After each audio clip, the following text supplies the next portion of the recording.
नमस्कार, स्वागत है आप तमाम दर्शकों का हमारे यूट्यूब मंच पर। हमारे साथ श्याम झा जी हैं। बिहार की राजनीति काफ़ी ज़्यादा गर्मा गई है। नए साल में भी ऐसी खबरें निकल कर आ रही हैं कि नीतीश कुमार के आवास के सामने या फिर जो भी जदयू का कार्यालय है, उसके सामने जो है होर्डिंग और पोस्टर बड़े-बड़े 2 लगाए गए हैं और ऐसा कहा जा रहा है कि अब नीतीश कुमार जी 10वीं बार मुख्यमंत्री बन करके रिकॉर्ड बनाए हैं। लेकिन अब जो है नई पीढ़ी का समय है और निशांत कुमार का स्वागत है राजनीति में। क्या कहेंगे, कब तक आ सकते हैं? देखिए, निशांत कुमार राजनीति में आने के लिए पूरी तरह तैयार हैं और पूरे कर्तव्यनिष्ठ व्यक्ति हैं और काफ़ी जिम्मेदारी से अभी तक जो भी उनका बयान आया है वो काफ़ी जिम्मेदारी भरा बयान आया है। कोई उथल पुथल या बच्चों वाली हरकत उन्होंने नहीं की है।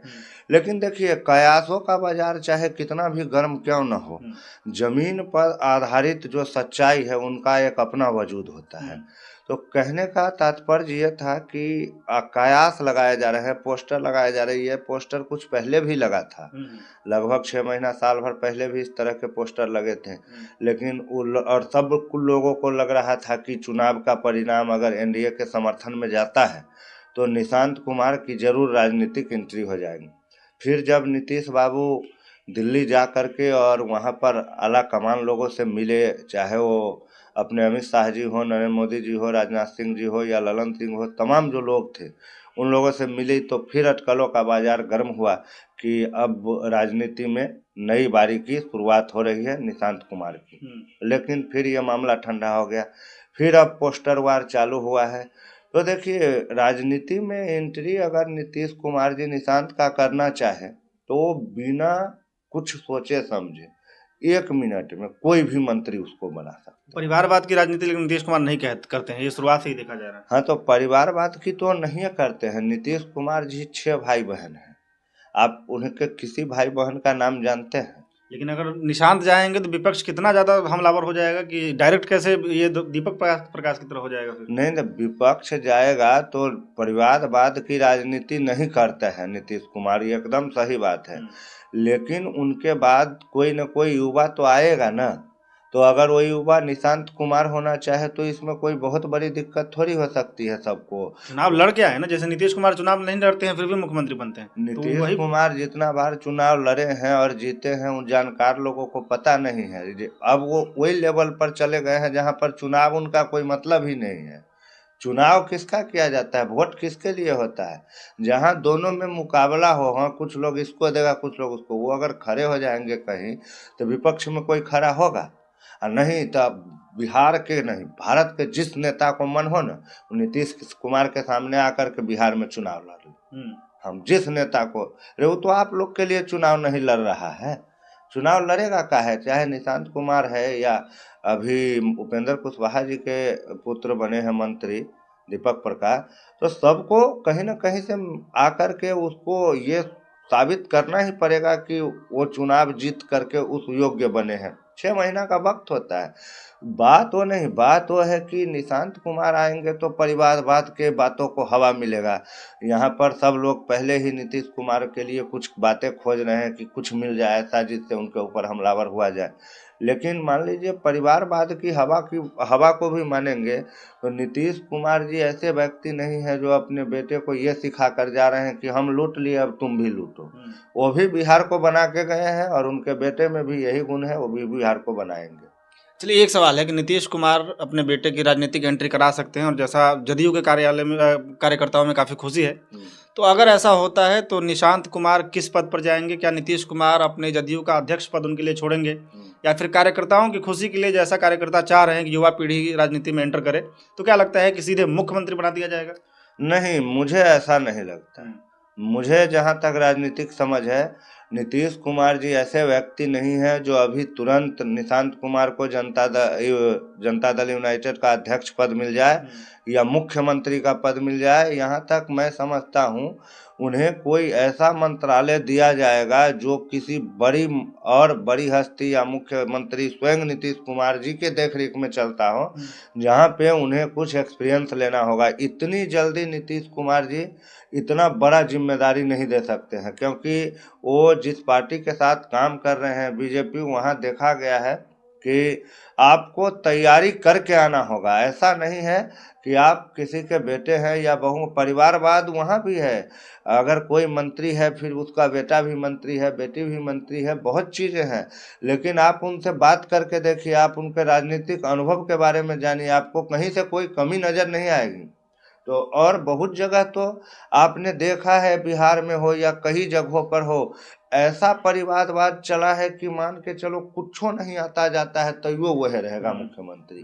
तो वो वाली बात परिवारवाद होने से दिक्कत होती है।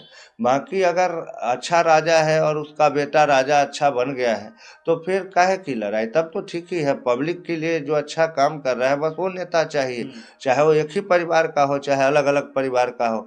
और कायम के लिए कुछ होता नहीं, हमेशा के लिए कुछ नहीं होता है। और परिवारवाद की राजनीति के विरोध में हो या समर्थन में हो, भारत जैसे बहुसंख्यीय देश जो है, जहाँ की जनसंख्या बहुत ज़्यादा है, यहाँ पर ऑफर और मौका बहुत कम है।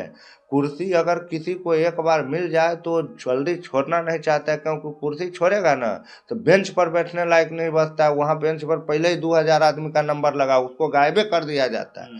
तय के लिए वो छोड़ना नहीं चाहता है, जो एक बार पकड़ लेता है वो छोड़ता नहीं। तो ये तो यहाँ का नेशनल प्रॉब्लम है, तो इसको क्या कर सकते हैं। कौन परिवारवाद वाला नेता नहीं है बताइए। आप एक ऐसा नेता बताइए जिसका पारिवारिक पृष्ठभूमि कमजोर है या राजनीति से जुड़ा हुआ नहीं है या कोई बहुत बड़े बिजनेस घराने के ओनर। स्वयं नीतीश कुमार ऐसे हैं। लेकिन नीतीश कुमार बहुत बड़े छात्र नेता अपने कॉलेज के टाइम में रहे हैं अपने भारत में। यहाँ लोग, आप गिर जाएंगे ना, आपको चोट लग जाएगा तो आपको 100 आदमी आएगा राहत देने। आप उठ रहे हैं ना, तरक्की कर रहे हैं ना, तो 100 आदमी टांग खींचेगा। यहाँ आप कहिएगा जो हम बड़का आदमी है, हम हीरो हैं, हम सबको देख लेंगे, तो सब पब्लिक आपके विरोध में चल जाएगा। एकदम बहुत गरीब है भाई, माई बाप सब आप ही हैं, कुछ कृपा कीजिए, हमारा पास कुछ नहीं है, जीने के लिए खाने के लिए खाना नहीं, आपको तुरंत हर घर से चावल दाल मिलने लगे। तो इमोशनली ब्लैकमेल किया जाता है। कोई गरीब उरीब नहीं है कहीं, सब था। चलिए, एक सवाल है कि नीतीश कुमार जी ने कल साल के आखिरी दिन जो है अपने संपत्ति का ब्यौरा जो है वो सार्वजनिक कर दिया और उनके 3 खातों का जो है उन्होंने जानकारी दी है। तीनों में किसी में 20,000, किसी में 17,000, किसी में 18,000। क्या कहेंगे इस पर? देखिए, नीतीश कुमार जी जैसे बड़े व्यक्ति के लिए मैं बोल भी क्या सकता हूँ, यह सब तो झूठ है। झूठ है, उन्होंने खुद सार्वजनिक। नहीं, वो बात ठीक है, खाता में उनके उतने पैसा है, लेकिन ये बात कितना बड़ा मजाक है। ये ऐसा ही मजाक है जैसे बांग्लादेश में एक युवक ने कहा कि अगर बांग्लादेश पैसा देना बंद कर दे तो भारत खाने के बगैर तरफ के रहे। और उन्होंने कहा है कि द्वारका में उनका घर है, उनके पास 11 लाख की गाड़ी है। सब बात देखिए, उन लोगों का संपत्ति का लिखित ब्यौरा पा जाना और ओरिजिनल ब्यौरा पाना मतलब भूसा के ढेर में सुई ढूंढने के बराबर है। अब नीतीश कुमार जी के बारे में क्या कहे, पूरा बिहार ही उनकी प्रॉपर्टी है, सब कुछ उन्हीं का है। चलिए, एक सवाल आखिरी में पूछेंगे इसी मसले पर कि नीतीश कुमार ने कल बहुत बड़ा ऐलान कर दिया और उन्होंने कहा कि अब जो भी जमीन का दस्तावेज होगा सारा ऑनलाइन होगा। क्या कहेंगे इस पर? ये ऐलान कर दिए हो, बहुत अच्छी बात है, लेकिन अभी भी सुधार की गुंजाइश बहुत जगह पर देखी जाती है। खुद हम लोग भी कई मामलों में उस तरह से परेशान हुए हैं। अभी डिजिटल इंडिया या डिजिटल बिहार आप बनाने का वादा जरूर कर सकते हैं, तो लेकिन अभी आपके पास आपके आधार कार्ड में अभी तक हर एक आदमी का नाम तक नहीं सही है।